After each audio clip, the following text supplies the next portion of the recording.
এবার সুলতান মাহমুদ সাহস করে পাই, হুজুর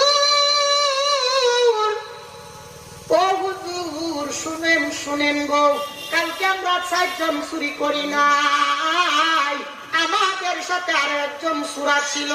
ওই চোরাটা মনে হয় আর কেউ না পৃথিবীর, ওই চোরাটাই হলেন আপনি।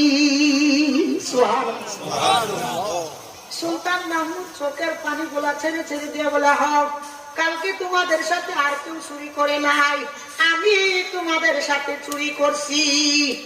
এবার 4 নাম্বার সূরায় ডাক দিয়ে কয়, হুজুর আমরা 4 জনের গুণগান করছিলাম, আমাদের 4টা কারিশমা ছিল, আপনারও একটা কারিশমা ছিল। বলে কি কারিশমা? আমরা যদি চুরি করতে যায় ধরা খাই, আদালতে যদি আমাদের ফাঁসির কাস্তে ঝুলতে হয়, আপনার দাড়িগুলা যদি এভাবে লড়াইয়া দেন, বিচার আচার ডিসমিস হয়ে যাবে।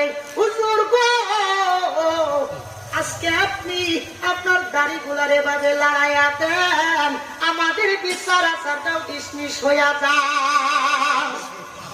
সুলতান মাহমুদ দাড়িগুলার এভাবে লড়াইয়া দিছে, আর সঙ্গে সঙ্গে বেহুসুর খালাস। এবার চুর গুলা চোখে নজরে পানি ধরতেছে। বাজান কঠিন মনোযোগ দিয়ে শোনো।